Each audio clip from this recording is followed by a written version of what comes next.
linhas gerais, por que o Canadá precisou mudar? Como foi essa implementação do VAT no Canadá? Você tem algum histórico que poderia passar aqui para nós? Bom, o Canadá ele implementou na esfera federal, primeiramente, o VAT em 91, e foi parte de uma reforma em que o governo canadense tinha como prioridade aumentar a competitividade dos produtos canadenses, né, face ao comércio internacional. Então, 2 anos antes da implementação do VAT, em 89, deu início o primeiro acordo de livre comércio com os Estados Unidos, o precursor do NAFTA, então o Canadá precisava dar mais competitividade aos seus produtos.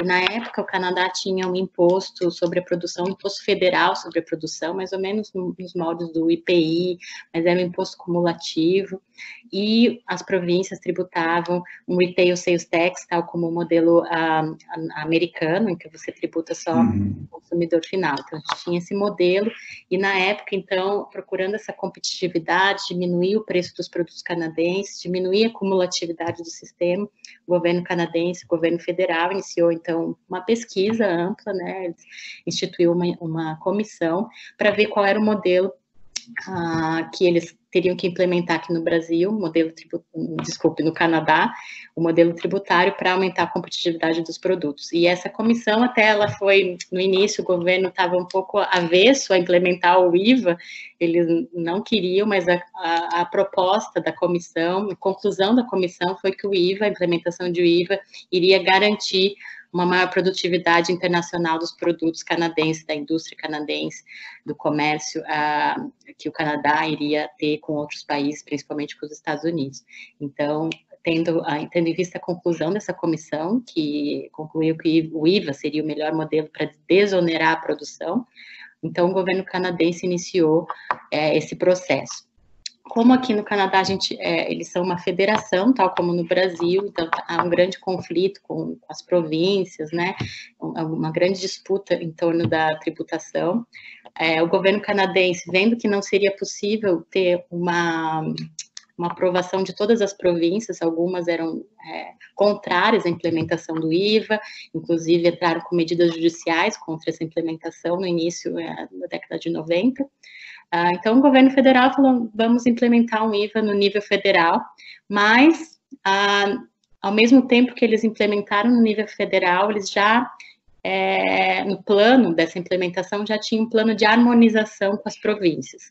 Então, já havia previsão, desde o início, que as províncias que assim optassem poderiam se harmonizar, poderiam se juntar ao IVA federal e tributar uma alíquota de IVA, uma alíquota que elas escolheriam, mas o tributo seria arrecadado pelo governo federal, centralizado pelo governo federal.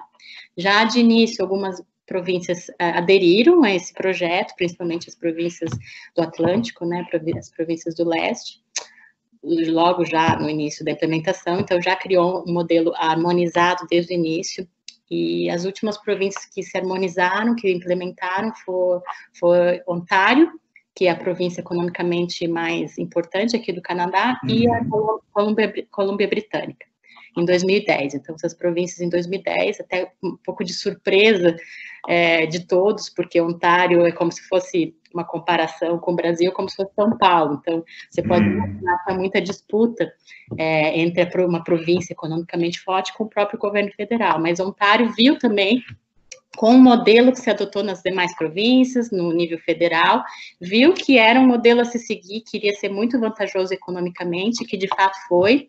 Então, há muitas pesquisas econômicas com relação à implementação do IVA harmonizado em Ontário, falando que realmente foi muito positivo para a economia de Ontário, a implementação em 2010.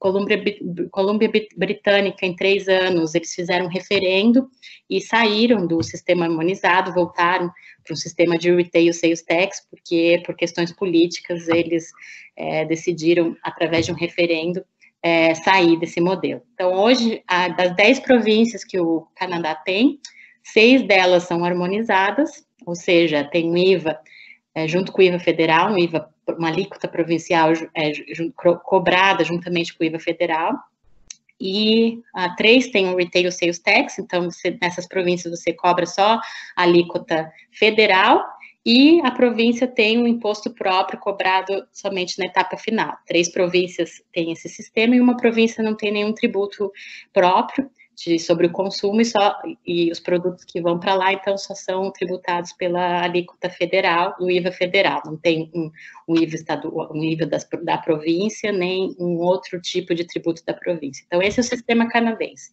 Quando a gente fala do sistema canadense, ele é um pouco complicado, porque, então, tem províncias que são harmonizadas, outras que não são, outras que têm o retail sales tax, mas por que tem todo esse sistema diferente?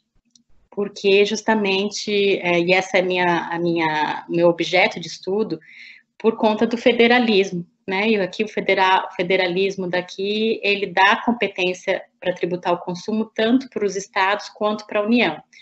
Então, por isso que eu acho que o Canadá é um modelo muito bom para o Brasil, porque a mesma coisa acontece no Brasil, né? Então, não dá para comparar o Brasil com a Alemanha, por exemplo, onde o IVA é cobrado só pelo governo federal. Então, você tem que comparar o Brasil e ver modelos aplicáveis ao Brasil, onde o IVA a competência para tributar o consumo é repartido entre a União e entre os estados ou províncias, como é o caso do Canadá, do Brasil e da Índia, por exemplo, que também implementou recentemente o VAT. Então, por conta da questão federativa, você não tem como ter um IVA centralizado só no governo federal, por exemplo. Então, esse é o meu ponto com relação ao IVA aqui no Canadá.